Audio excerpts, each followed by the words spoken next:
Good evening பிரைஸ்லாட், welcome to this video. எங்கள் கல்லூரியில் வந்து மாணவர்கள் ரொம்ப குறும்பு பண்ணுவாங்க. சில ஆசிரியர்கள் நடத்தக்கூடிய வகுப்பு பாதியில் எந்திரிச்சு போவாங்க, இல்லைன்னா வந்து கேட் கால்ஸ் எல்லாம் பண்ணுவாங்க.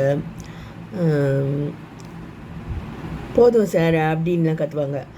சில சார்லாம் வந்து போதும் சார் அப்படியெல்லாம் நீங்கள் கற்றுனீங்கன்னா you are asking me to shut up அப்படின்னு அப்படியெல்லாம் வந்து கோவப்படுவாங்க. நான் எவ்வளோ கஷ்டப்பட்டு இதெல்லாம் வந்து நான் ப்ரிப்பேர் பண்ணிட்டு வந்திருக்கேன் தெரியுமா அப்படியெல்லாம் சொல்லுவாங்க. அது உண்மைதான் அது. ஏன்னா அந்த சார்ஸ் எல்லாம் வந்து எங்களோட ஸ்டூடெண்ட்டாக ஹாஸ்டல்லையே இருப்பாங்க. அவங்களுக்கு சில பேருக்கு மேரேஜ்லாம் ஆகியிருக்காது. அவங்க வந்து முழு நேரம் அதுமாரி படித்து அவங்க ப்ரிப்பேர் பண்ணுவாங்க. இது ஒரு டெரிவேஷன்ஸ்லாம் நிறைய இருக்கும்.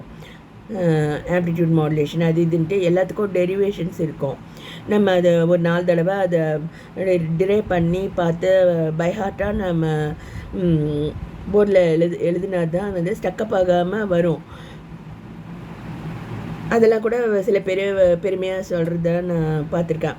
ஸோ என்னுடைய டீச்சிங் கெரியர்லேயும் அது மாதிரி தான். நடுவில் ஸ்டக்கப் ஆகிடுச்சுன்னா வந்து ஸ்டூடெண்ட்ஸ் வந்து நம்மளை மதிக்க மாட்டாங்க. அதனால் ரொம்ப கேர்ஃபுல்லாக முன்னாடியே ப்ரிப்பேர் பண்ண வேண்டி இருக்கும். ஸோ இதை நான் ஏன் சொல்கிறேன்னா வந்து இது போல் டீச்சர்ஸ் வந்து அது போல் ரொம்ப கஷ்டப்பட்டு அவங்க சொல்லி தருவாங்க. ஆனால் வந்து என்ன மாதிரி பயந்த பசங்க வந்து கிளாஸ்லேயே தான் நாங்கள் இருப்போம்.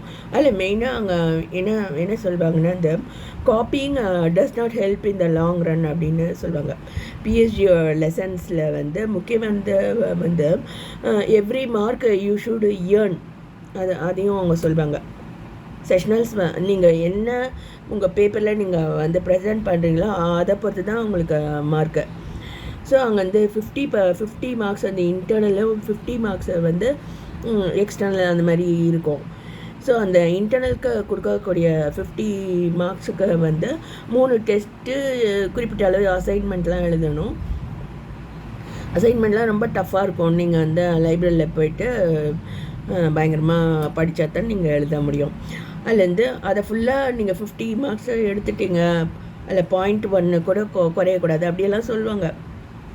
அது மேலே நான் 100 மார்க்லாம் நிறைய தடவை எடுத்திருக்கேன்.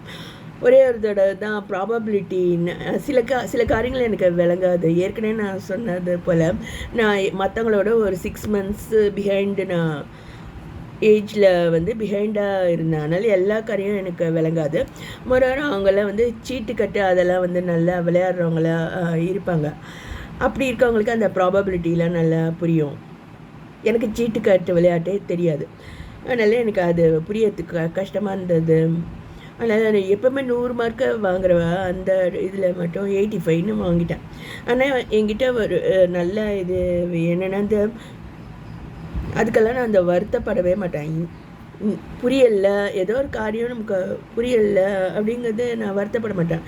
திரும்ப அதை போய் படித்து வேறு கொஞ்ச நாள் கழித்து நான் அதை எப்படியாவது புரிஞ்சுப்பேன். இப்போல்லாம் வந்து நிறைய இன்டர்நெட்டில் நீங்கள் நிறைய ஹெல்ப் இருக்குது. அப்போல்லாம் அப்படி இல்லை. இதனால நீங்கள் வந்து லைப்ரரிக்கு போய் நம்ம படித்து தெரிஞ்சுக்கலாம். ஆனால் முழு மூச்சாக நான் அதை என்னோடய மைண்டை செலுத்தி நான் படித்ததுனால நல்ல டீச்சராக வர முடிஞ்சது. ஒன்று வந்து அதை copying does not help in the long run. இன்னொருத்தரை பார்த்து அவங்க செஞ்சுருக்காங்களேன்னு நம்ம காப்பி அடிக்கக்கூடாது. லைஃப் லெசன்ஸ் கூட அந்த மாதிரி இருக்கு. என்கிட்ட அது மாதிரி கெட்ட குணம் இருந்தது. இன்னொருத்தர் வேறு மாதிரி ட்ரெஸ் பண்ணியிருக்காங்க அப்படின்னு வந்து நம்மளும் அது மாதிரி ட்ரெஸ் பண்ணணும் அப்படின்னு நினைக்கக்கூடிய அந்த மாதிரி ஒரு பலவீனம் என்கிட்ட ரொம்ப நாள் இருந்தது. அந்த மாதிரி சாரீ நானும் வாங்கணும் அப்படின்னு நினைப்பேன். ஆனால் கர்த்தர் எனக்கு அந்தளவுக்கு பணங்களை தரல. அது அவருடைய ஞானத்தின் படி. ஆனால் எனக்கு நல்ல சாரீஸ் எப்போவுமே நான் தான் பெஸ்ட்டு ட்ரெஸ்டாக இருப்பேன். ஆனால் மற்றவங்கள பார்த்து நம்ம காப்பியை அடித்து கத்துற நம்ம துக்கப்படுத்தக்கூடாது. நம்முடைய ஆடை விஷயத்துலையோ இல்லை ஏதோ ஒரு காரியங்கள், ஹேபிட்ஸ் அந்த மாதிரி மற்றவங்கள பார்த்து நம்ம கற்றுக்க கூடாது. அது எங்கள் ஊர்லேயே அந்த மாதிரி சொல்லியிருக்காங்க. நீங்களாம் வந்து அது மாதிரி காலேஜுக்கெல்லாம் போகிறீங்க, அங்கே போய்ட்டு அது மாதிரி மோசமான ஆடைகளை அணிந்து கொள்ள பழகக்கூடாது அப்படின்னு சொல்லி தருவாங்க. ஸோ எப்பயுமே அதான், copying does not help in the long run.